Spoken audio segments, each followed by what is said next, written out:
We have a bunch of weak, feckless leaders Wide creating around hard the times event. right now. What the fuck is going Will on? you let me right Do now? we take him out to a farm and shoot him? No spin, no filters, just the real conversation. I hope it's not short-lived, man.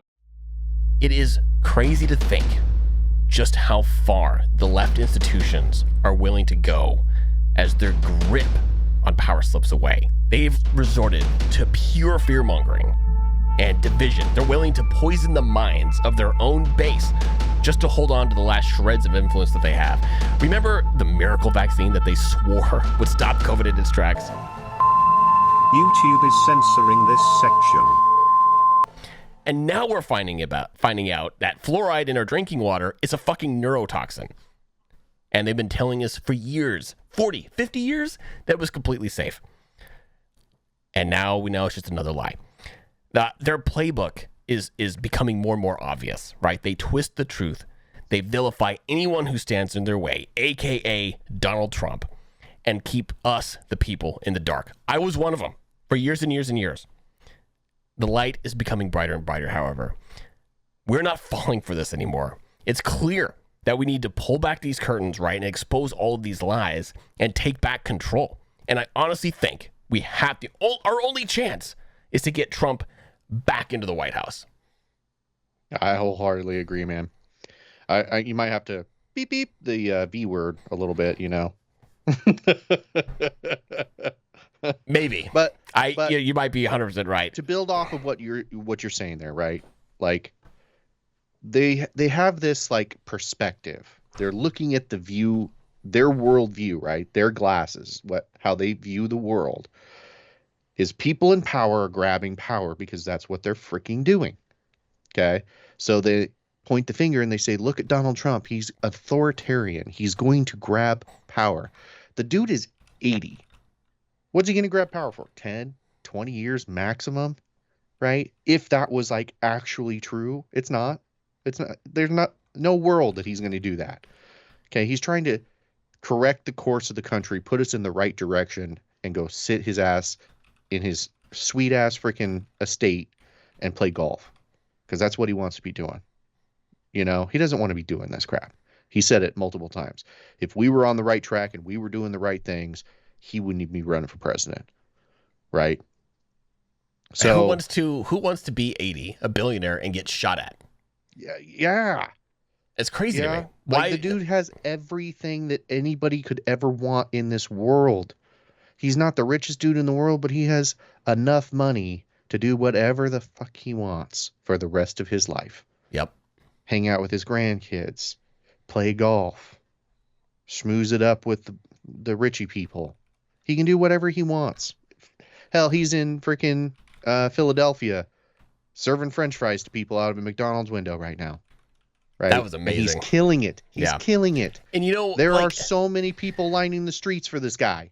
There is people miss the point. Like, so the left, I should say, completely missed the point. Is he actually going to go to a McDonald's and actually run it for an hour or whatever? No, right? Obviously, this is a PR thing, obviously. Yeah. But the point is, it's playful, right? Yeah. He's out there. He's interacting with people. Person. He's being a person. He's getting his message out. He's allowing more people to get to know him. It's just for fun, all right? Yeah. Obviously, he's tweaking people's noses.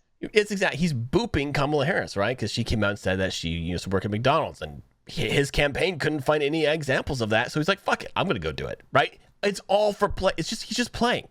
That's what he's doing here, and people have forgotten that you could be a president and have some fun at the same time. Yeah. Not everything has to be 1,000,000% serious. Yeah. The left is painting it like that, though. Yeah. I mean, he has been on a roll this week between Andrew Schultz's podcast and getting on the Al Smith dinner, which Kamala didn't go to. She was invited. She was invited. Every president has gone to this thing, but she doesn't have time for religious people, apparently. No. And he was out there making jokes at this Al Smith dinner, and he's getting compliments from like Brian Seltzer from CNN. Yeah. Talking about how funny he was. You guy's on fire. The world froze over. Yes. When that happened. Yes. Okay. Where are we living at, right? Jesse saw a poll on YouTube that if the election happened right now, who would you be voting for? 2% voted for Kamala Harris. I Out of clicked how many on that. thousands people? I clicked on the thing just to see. I wanted to see how many people voted. 189,000 people voted by the time I clicked on it, and 2% were saying Kamala Harris. That is crazy. That is insane. And this was just some random channels, random poll that I happened to get, that I happened to come across. Right. Dude, the momentum for this guy is unbelievable. It is unstoppable now. And go ahead. No, I was just saying, there's only one way the left wins this election, honestly. Yeah. There's only one way, and it's through just massive, overt corruption. And I don't think they can pull it off. They don't might think they be can able pull to. it off without massive revolt. That might be the side effect. If honestly, I think there are too many people across every walk of life in every single state and every single city that are pro-Trump. I think you're going to have your couple Democratic holdouts, specifically the West Coast. Everybody else, though, is probably going to go swing hard right. And if those other states come back like Pennsylvania and show crazy support for Kamala Harris, Pennsylvanians aren't going to have it. There's no fucking way they're going to have it. They already came out. I don't have it in front of me. But they're like, hey, in 2020, if y'all forgot, in Pennsylvania, all of the Republican poll watchers were kicked out of watching sites. Okay, out of those counting sites, rather. They called a federal judge for an immediate injunction to stop the counting and to have these guys readmitted. It didn't happen. And then suddenly, between 1 a.m. and 5 a.m. Pennsylvania time, Joe Biden got how many? 100,000 votes? I want to say it was like, or something like that. It was I think it was like 60,000. I don't think it was quite to 100,000. It was a crazy lot, amount. though. It was a lot. It was enough to move it straight up. Yes. And it shouldn't have been that way. Nope. Right. And so, like, I guess the point that we're making here, right, and showing how Trump has been vilified for the last 8-9 years, right? A decade. Trump has been vilified, and he's been showing up and hitting these podcasts and going to McDonald's and serving French fries to people and being a human being, right? He's a billionaire. He's been a millionaire his entire life. Okay. He's never once seen the inside of a McDonald's kitchen. Not one time. He's eaten McDonald's a lot because that's one of his favorite restaurants. I love that. But he's going out there. I love that, by the way. Yeah. I love it. He's just a dude. He's just a dude. And he's having fun in his 80s. He's killing it this week. Yeah. He is reigning champion of this week. Okay. And Kamala Harris is having one of the worst weeks of her life. Like between the Brett Baer, where she got a little bit testy and very just testy, underperformed. Okay. And then she's having her rally and somebody screams out, Jesus is Lord. And she's like, within a split second, she's like, oh, you're at the wrong rally. Right. Wit like that comes from your subconscious. That's your ego. Okay. She's not a friend of religion. She's not a friend of anybody who's religious. No. Kick rocks, go down the street, find the smaller rally. Bull crap. Trump's rallies have never been smaller than Kamala Harris's rallies. Not even in her dreams. Not even in her nightmares. Okay. So this just goes to show you deep down who Kamala Harris is as a person, right? That it was 100% a truthful moment. It's probably the only truthful moment she's had in her entire political campaign or career. Pretty much. So, pretty much. I mean, it's not surprising to see her failing the way she's failing, especially after 2020 and 2019, where she made a run for the presidency. It was not even close. It wasn't even taken seriously. You know, nobody's really interested because she's so far left. And look at her. Look at San Francisco. Do we want this country to look like San Francisco? No. Do we maybe 30 years ago? Maybe. Yeah, in the 60s, San Francisco was great. Yeah. You know? Well, 30 years ago was the 90s. I hate to tell you. That's what I'm saying, though. If you have to go back even further, I think. Yeah. Go back to the 60s and 70s when San Francisco was like literally like where everybody wanted to go. Music was made after it. It was a mecca. It was a mecca. Yeah. It was a mecca of American culture, especially for like that whole movement. But look what she's done to it. And people, like I was having an argument I was saying, hey, look at what California is doing right now, where they just outlawed voter ID. They outlawed voter ID, and the response was, "Well, that's not Kamala Harris. That's Gavin Newsom." It's like, but that's her state. Well, it wasn't her decision, but she was literally she was been in government in that state for the last 15 years. Like, what are you talking about? Of course, these are her things. This is what she's been pushing this country or that state towards. Yeah, they wouldn't believe it. Like, nah, it's just Newsom. Newsom and she's vice president of the United States. Everybody keeps discounting that position. You don't think that the vice president of the United States doesn't have an incredible pull with politics? Nope.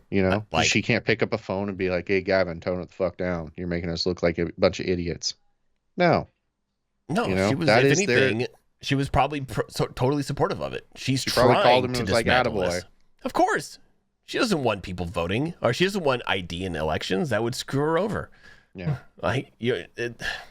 Even people very close to my life that I will not name here, who are voting left, are still violently opposed to this just open voting. It doesn't make any sense. Just like our border, it doesn't make any sense.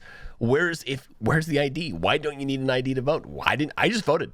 I voted for Donald Trump. No ID required. Just cast a vote and walked away. It's like, okay, that feels not good. It feels wrong. It feels wrong because it's incredibly illegal to vote incorrectly. Yeah. Like, you go to jail, like that lady that went to jail for fraudulent voting and all that other crap that we were talking about. We've talked about her a couple times, I think. Yes. And she went to jail because she admitted that there's loopholes in our systems and proved it.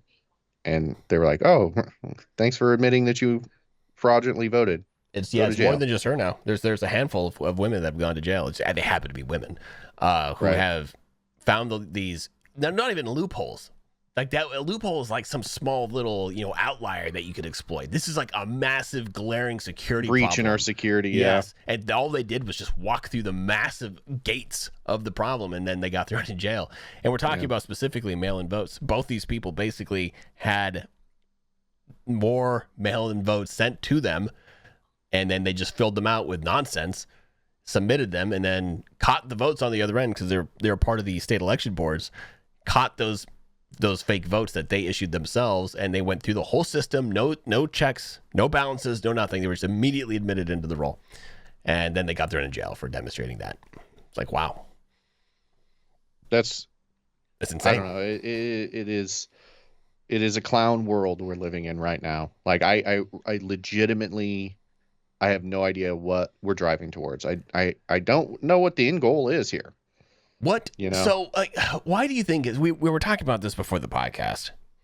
Why is it so hard for people like myself, who are coming from the left, to break out of this? Like, why are we so indoctrinated and into this, orange man bad, Kamala Harris, Biden good? I honestly don't know. I really try to stay away from the arguments and stuff. Give me 1 second.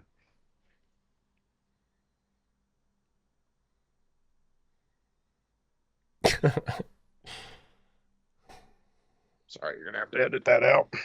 My wife is being incredibly loud. I actually didn't hear it, for what it's worth. That's okay. It's distracting me and my thought processes. Yeah. So I locked Brittany in her room.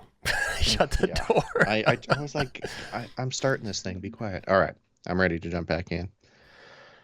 So I try really hard to stay away from like the political arguments of people on Facebook and Twitter and TikTok and stuff. Because like I keep seeing people saying he's an authoritarian. He's going to be an authoritarian. And I'm like, where are you getting this from? Like, what are you seeing that I'm not seeing? Because it makes me feel stupid sometimes where I'm like, I don't see it. I don't see what you're talking about. Like, has he been a pleasant person to watch go through the last decade? The first few years were incredibly rough. He's not a politician. He's not a polished politician. He's a regular dude coming off the street into this really gross political system that we have. And he thought he was going to walk in and run it. And he got checked and all of the wrong people were in his circles. and it was a really rough ride for the first 4 years. And there was an incredible amount of pushback, manufactured pushback on Trump, and it made him look worse, you know. And I think we're finally starting to see who Donald Trump is in this last year. And I have never been happier to have been defending this guy like I have been since 2018. And I'm kind of like, it feels good to have my, bias validated. And I think that the pushback that we're getting from our friends and our family that are dug in to the left and just cannot pull themselves away from that position is that they've got this same bias and the same ego that says, if I'm wrong about Trump, then I'm wrong about my life and everything in it. And it's just like too much of a central identity to who they've been for the last decade to step away from this fight that they've been fighting against Donald Trump, right? And I also think that their perspective is that Donald Trump is evil and he's an authoritarian and he's a child and he's incredibly bad for the country. So when you're viewing the world through that set of lenses, it's really incredibly hard to take a step back and see the good that he's doing and the good person that he is and the good family man that he is, and not believe all of the manufactured chaos the media has been throwing out there for the last few years. So, yep. So I think we can talk about some of the examples. Like, why do people think Trump is authoritarian? Why is he going to be a dictator? What examples? What specifically has he come out and said that? Nope. So where are you getting it from? All right. So some examples, right? If we go back to 2020, he was trying to pressure the Georgian State Election Board into finding a number of votes to, flip the state. Right? He was looking for 16,000, something like that. So people see that as an encroachment on dictatorship. He's literally trying to fish for votes, which I can kind of see their point, but I understand what they're saying, but Trump as a person, it's like he's being told by all of these lawyers that something is fishy, right? Good lawyers, bad lawyers, it doesn't matter. Yeah. He's being told by lawyers in his camp, people that he's surrounded himself with or that have surrounded him, like Giuliani, right? And they're telling him that something illegal is going on, and he doesn't know any better. He's not a lawyer. He's a real estate guy. That's why he has lawyers on his payroll. So I understand why he is making the comments that he's making about Georgia, right? Because he's like, there's no way I'm losing.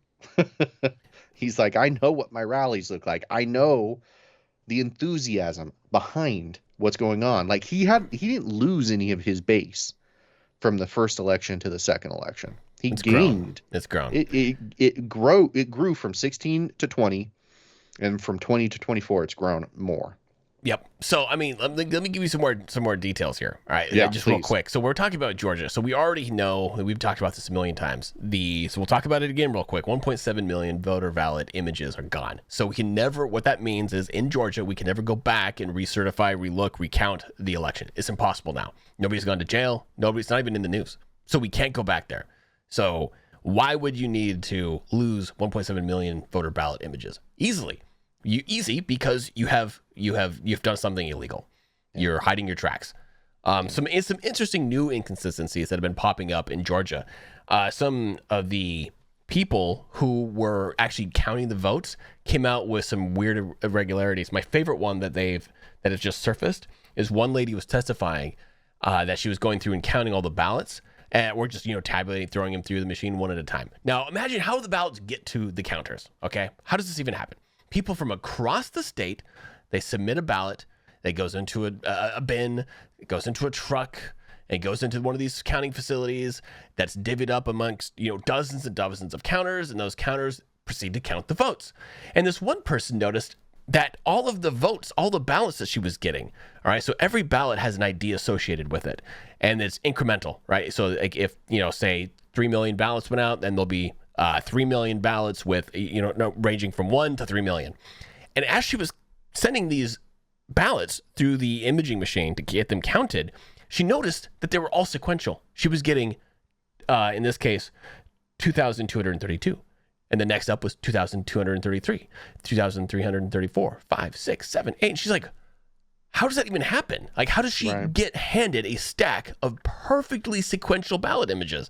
Right. Ballots, rather. That doesn't happen. Like, that is, that would be crazy. It's statistically impossible if she's at the final leg. Impossible. Even if she's at her own voting location, there's like 20 or 30 polls set up. Yeah, no, it makes no sense. There's no way that you get them sequential.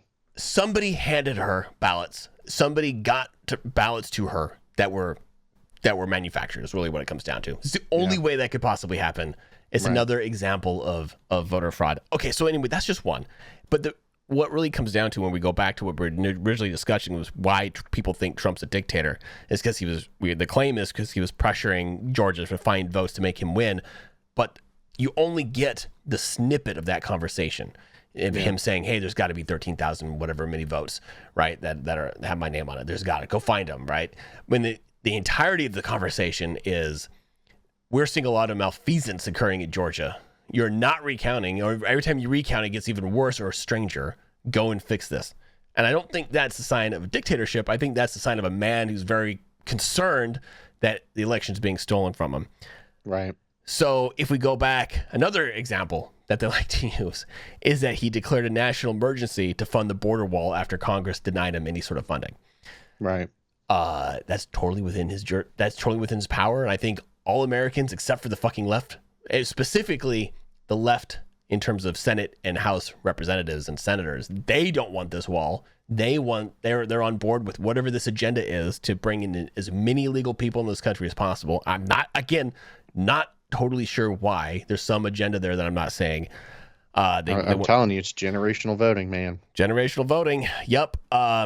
So they also like to say like, oh, Trump spoke totally highly of all these dictators, including Xi Jinping and, Rocket Man and Putin. The man is trying to calm the waters, the international waters of war. All right. And how do you do that? You go and you be friendly. And you have to be friendly internationally. You can't just be friendly, at the debate table. You need to set up the environment. You need to go in there so that these guys know that you are, hey, actually want to work with them. Right. Previous presidents would just shit all over Putin, Xi Jinping, or Kim Jong-un. But he was like, hey, no. Well, I mean, he kind of fucked up with Kim Jong-un a little bit by calling him Little Rocket Man. But it was pretty funny. It's however, fucking hilarious. He did retract it, and he did manage to get over to North Korea and have some fantastic conversations, with the guy. And so anyway, the list goes on and on.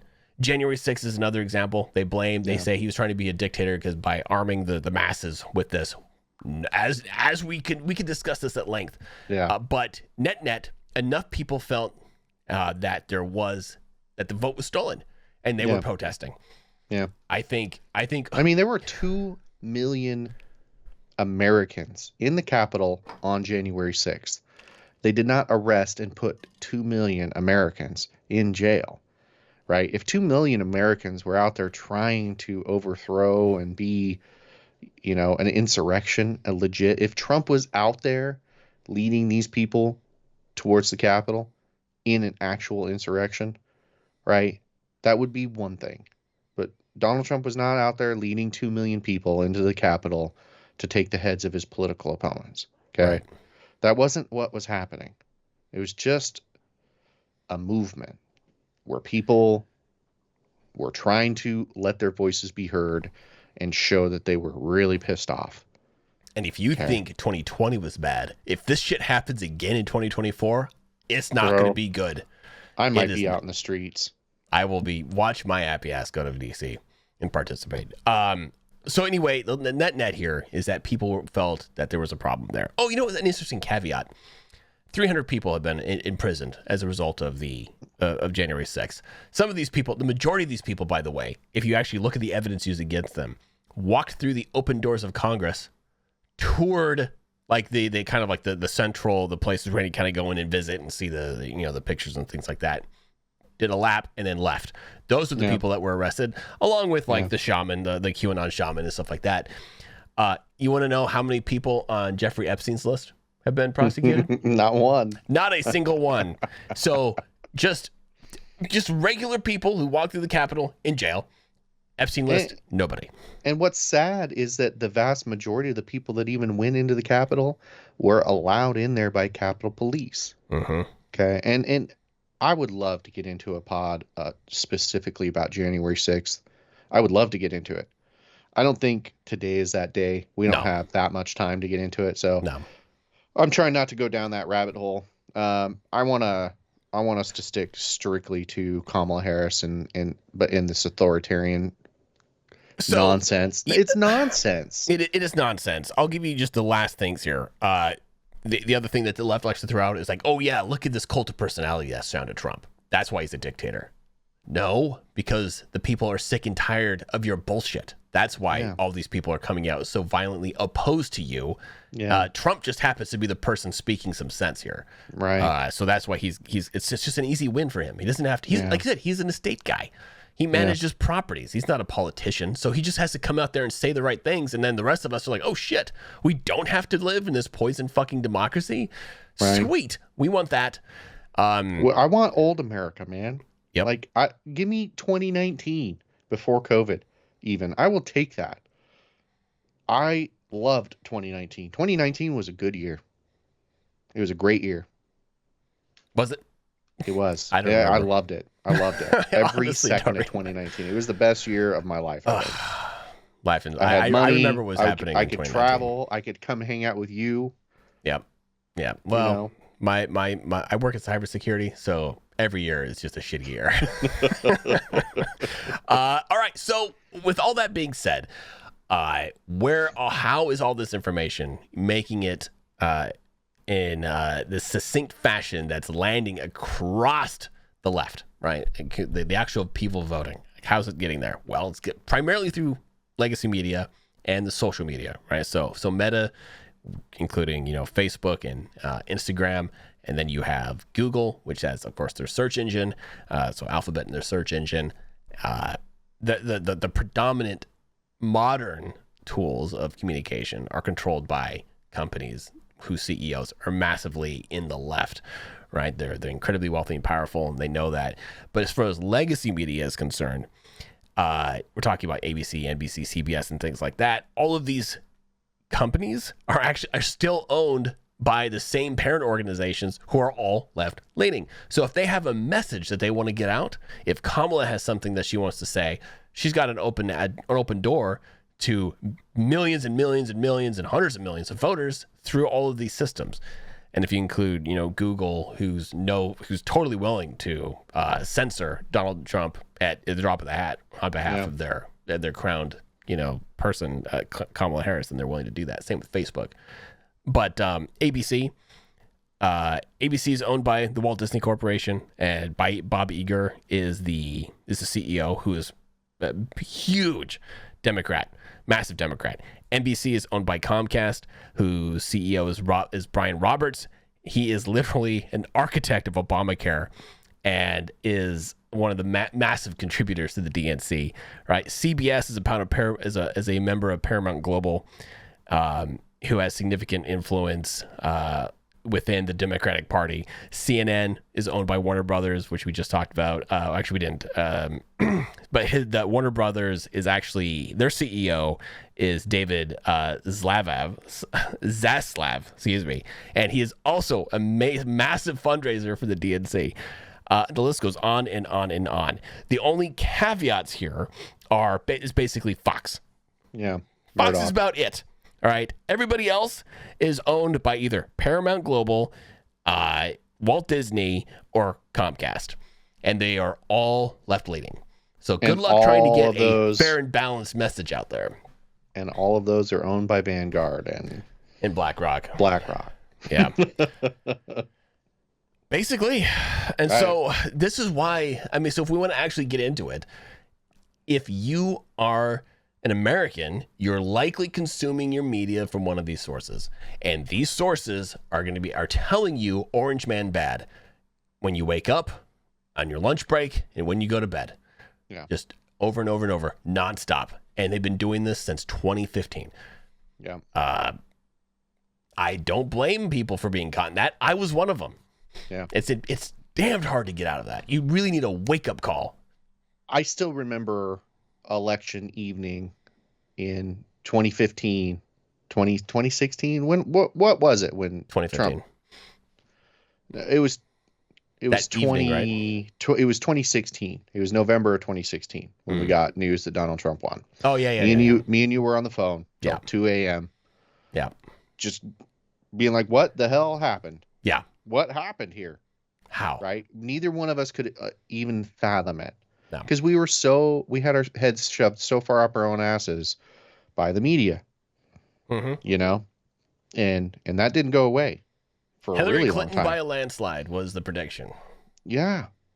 The poll, everybody saw that. Everybody thought it was happening, right? And so I don't know. We're seeing the betting markets 56 to 44 It's up right to now. 60 now. 60 to 40. Yes. Man, I might be placing a bet. Put money on Trump. Well, do you put money on corruption winning, or do you put money on Trump winning? I am terrified that Trump doesn't win this. I legitimately am terrified that Trump doesn't win this because, like, I don't understand, like, how he wouldn't win this. Republicans, if they win the popular vote, they're in. It doesn't matter. I mean, they've got all of the small rural areas that are voting for them. Yeah. Usually the only time that a Democrat wins the popular vote and then loses the electoral college, you know, that's usually the only time you see a split. So if Trump doesn't win this one, I don't understand it. I will not have any faith in our election systems ever again after this. It's not over, man. So even if Trump comes into power, we have to codify, or they have to codify, somebody has to codify mandatory voter ID across the fucking nation. California, you don't get to illegalize it. Fuck you, Gavin Newsom. Right? That should be in the bill. Fuck you, Gavin Newsom. Period. That should be the bill. Yes. Yes. Agreed. And this is one of the few times that I feel like the federal government should have jurisdictions over the state, because we are talking about a federal election. Okay, we're talking about voting, which is a uniting force within our country. Anytime that the Constitution is affected or voting rights are affected, I think this should be a federal down push. They need to get rid of all of these weird laws that the states have and just make it really clean and concise. Have an ID, go to your polls. I love this early voting thing. This 2 weeks before, I love it. Because I want to go down and I want to put my vote in a box. I like the experience of doing it. But you're talking about mail-in ballots, though. You got your ballot over mail. No, I can go in to a polling place in the next 2 weeks and there vote. You go. Yeah. As long as it's a polling place where you show up with your ID, and you cast your vote in person and you put it in. Why not? Yeah. Why not? Voting month. You know. Yeah. And if you're gonna get a mail-in ballot, man, you should have to show your ID. Show up with your mail-in ballot all filled out, and then go through the system. Yep. Yeah. Drop it. Whatever. However anybody wants to do it, but it should be, and then they should keep the receipts. Oh, yes.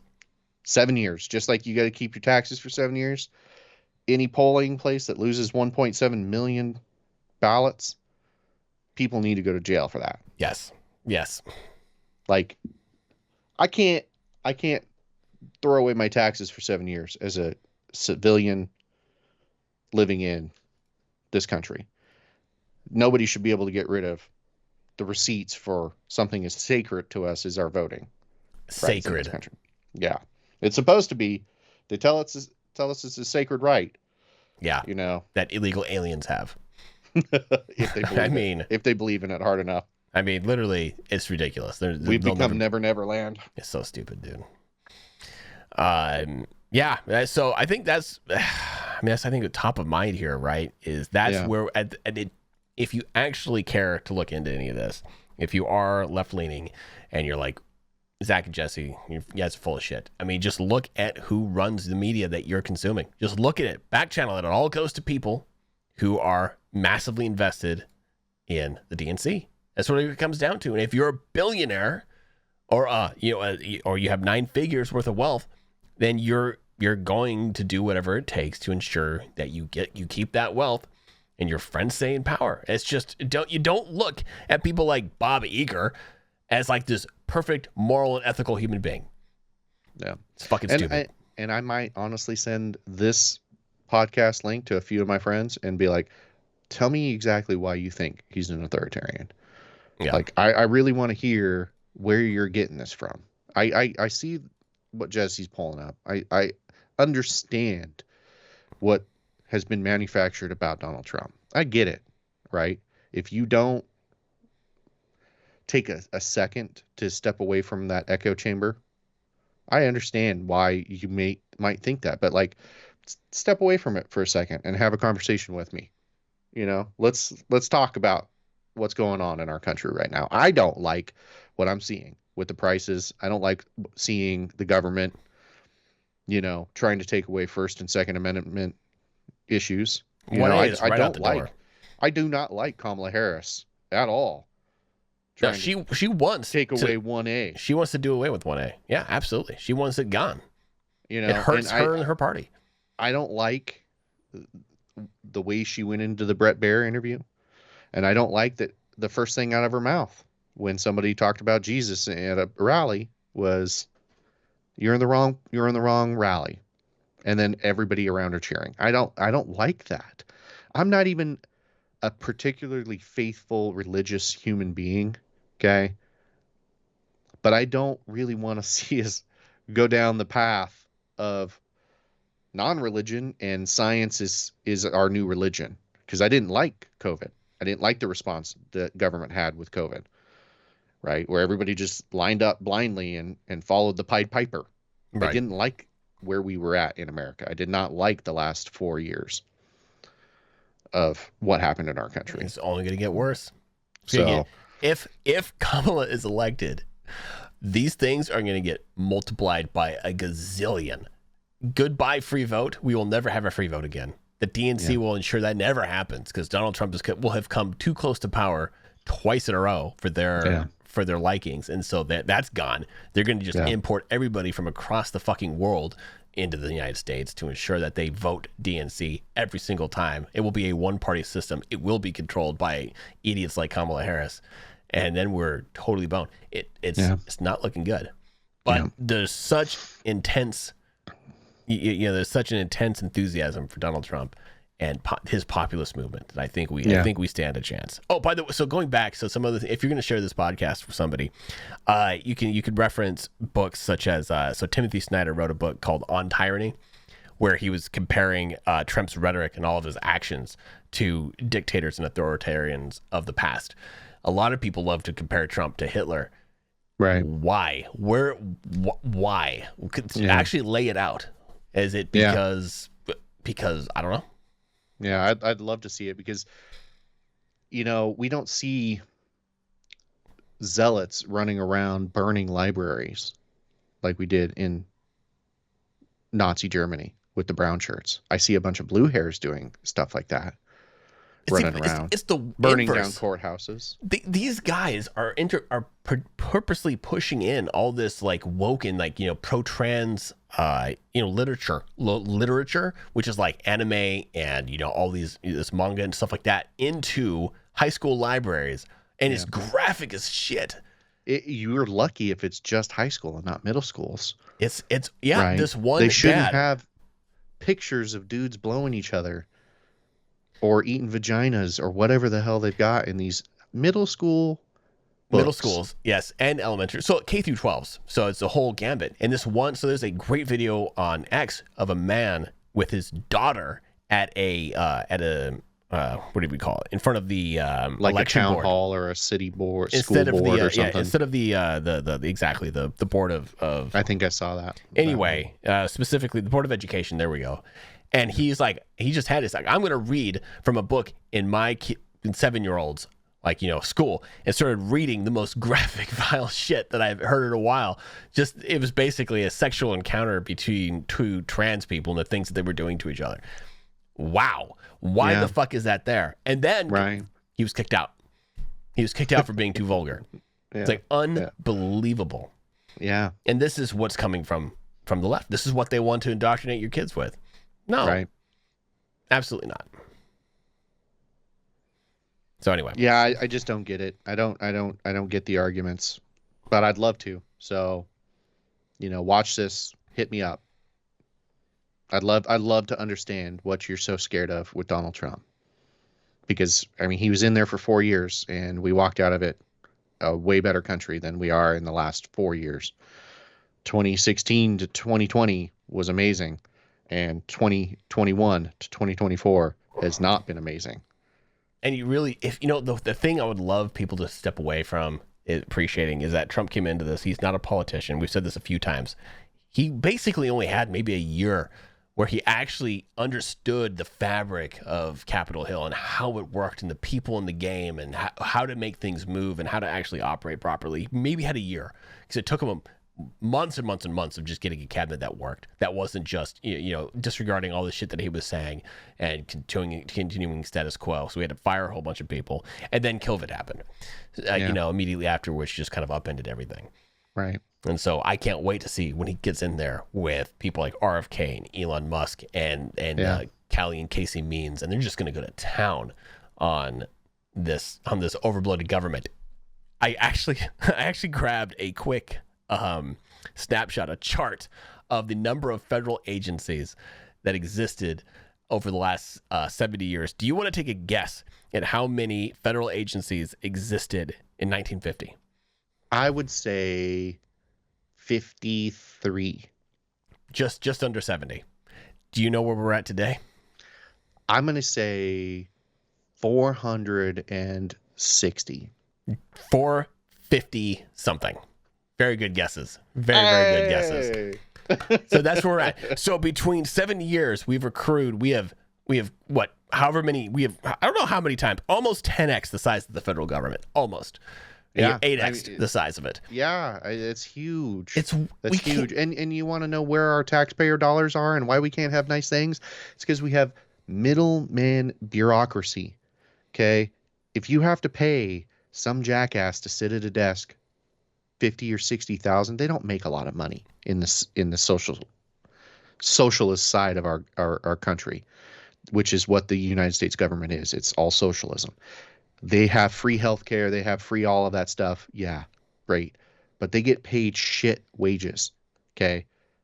And they sit around and they do nothing and get paid that.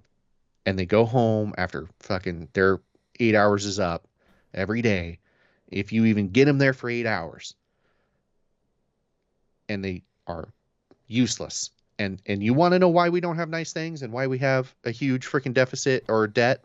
That's huge right there. It is so much bigger than that. Like that is just one of the problems. It gets bigger when you try to be an entrepreneur in this country and you want to go do something new. You want to open up your own business. Good fucking luck. Not only are you going to have to figure out all the right forms to fill out without, to ensure that you're doing this thing legally. Otherwise, you'll end up in jail for just trying to be an entrepreneur. But right. SpaceX, I'll give you two examples from SpaceX that just happened that Elon Musk had to deal with this year. Actually, one was a couple years ago and then another was this year. The Department of Justice sued him, sued SpaceX. They're actually pulling SpaceX into court for violating DEI, saying that you're not hiring enough immigrants. Right. As a matter of fact, you're hiring, in this one department, in your rocket department. And meanwhile, he is not allowed to by ITAR laws. So ITAR is the International Traffic in Arms Regulations. So if you're making a rocket, you have to apply by ITAR regulations. And to apply by ITAR regulations, you can only hire citizens. So he's by law only allowed to hire citizens, but also by law must include immigrants. And the DOJ picked one of them. Which one is he violating? He's got to violate one, and sending him to court for it. Right. Another one, before he could launch a single fucking rocket, right, in California, he was forced to do a study on the impact of SpaceX rockets on sharks. And seals. What? That is so stupid. So stupid. He had rocket sounds strapped to a seal's head with earphones to see if it disturbed the seal. The headphones disturb this fucking seal. The seal's like, "What are More you than doing the to sound, me?" he was Yeah. like, "What am I doing here? What's going on? Are you This about is- to eat me?" This is what 450 odd fucking federal agencies do for you. Stupid things like that. Let the man get us to Mars. Stop worrying about the 3 or 4 sharks that may or may not ever encounter a SpaceX rocket. These SpaceX rockets land back at their home place, wherever they were supposed to go. They're not going to land in the ocean. Yeah. Oh, so dumb, dude. Like, I'm just so over our federal government. I'm just over it. I like Trump, and just get these fucking idiots out. That's what I'm saying. I hope they wax 90% of our federal government. Yeah. I really, truly hope they wax it, and we can start affording good things again. Yeah. Like our infrastructure, our roads. And this is coming. I say this as somebody who's felt, I should say, Democrat since, I don't know, maybe 2002, 2003-ish is when I kind of was like started really aligning myself with like the left. And then I just kind of snapped back to reality 20 years later. I was like, wait a second. What happened to the Democratic Party? Is this the party of JFK? No. Yeah. I mean, they have gone rogue, Completely. right? I was like very balanced. I was like, I could go either way. I don't really care.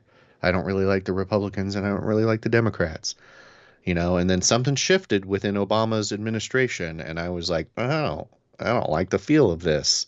And it just got progressively worse. Progressively worse. And to be fair, now I'm to the point where I don't think that I will ever vote Democrat ever again, unless they really drastically change. I don't think you can. Tune. So to be totally fair here, I'm not voting Republican. I'm voting for Donald Trump. Yeah. Donald Trump is not a Republican. A man in his 80s doesn't suddenly have some sort of revelation. It's like, oh, I've been voting Democrat my whole life. And now as a billionaire, 80-year-old white male who's commanded and hundreds of thousands of employees, I've had an epiphany that I was wrong for my entire life in my, and how I believe politically. And now I'm going to align with this other party. No, he didn't fucking do that. He would have run as a Democrat, but the DNC was like, no, dude, you don't get a run as a Democrat. We don't like you. So he's like, oh, look at this fractured Republican Party. I'll just go in there and they're just going to let me in because they don't know what the fuck is going on. And so it worked out. It did. But it's not really, I mean, yes, there's still this Republican structure, the GOP, but it's the party of Trump. Like we had the party of Franklin, Roosevelt. Now we have the party of Donald Trump is really what this is. Yeah. Yeah, the Republican Party will never be the same as it was when I was a child. Oh no. And I am thankful for that because I did not like what the Republican Party was. And so all of the bad stuff from the Republican Party that we didn't like, okay, the party that wasn't for the people, that's moved to the Democratic side. You can see that in who is behind Kamala Harris. You see all of like the Bushes and the Cheneys and all of those people out there. Military industrial complex. Yes. It's all there Every government agency that doesn't want their asses waxed is coming out and saying, please save us, Kamala Harris. Mm-hmm. We don't do anything good for the American people. So you need to come save us. It's when people say vote Trump or vote World War III, they're not fucking around. It may be too late. Did you see the latest? Did you see the leaked document that came out of the Pentagon? No, I have not seen that yet. So let's save that for the next podcast because we are already at 50 minutes. So if you want to keep these sweet, minutes, 52 seconds. But I'll leave you with a bombshell. I have the recording. Yeah. I have the recording here. Okay, I can see the number. Okay. It's 48 minutes, 59 seconds. Oh, that's right. We had to pause it for a second. We did. You did. Anyway, okay. So here's the bombshell. We'll pick it up with the next the next bombcast. It leaked. This was a couple days ago. Came out of the Pentagon. It was a paper. Basically demonstrating U.S. government support of an Israeli attack on Iran. And it's like, that's it. That's all you need to know. Okay. On the next podcast, I want to get into the difference. Why are so many people, I listened to Carlos's episode with us, right? And I want to know why. Maybe we pull him back in for a second and he can answer this. Why are so many people advocating for Ukraine and so many people detracting from Israel? They're both our allies. They're both in similar states. They're both surrounded by or on the edge of enemies. Like, why is there this huge push to support Ukraine and tear apart Israel? I don't understand it. We should dig into it next time. As far as I'm saying, everybody wants to continue supporting them both. So I would genuinely love to see why there's a difference in some people's minds. So let's figure out what we're doing with that. Alrighty, well, we will end it here, but we're gonna pick this up next week, tomorrow, with more of the same. We're doing more of these podcasts. We're gonna try to get them out nightly because this political climate is shifting so dramatically. Yeah, and so especially quickly. in the next couple of weeks, because we're at like 15 days till the election, something like that. It's crazy. It's right around the corner. Anyway, ladies and gentlemen, thank you for tuning in as usual. We're gonna try and keep these shorter. We were aiming for 30 minutes, and we're now we're approaching 50. Yeah, and we were cooking, so I was like, I'm not going to interrupt this. This is a good podcast. Yeah, it's a good one. I usually try to keep us on a better time schedule. We failed.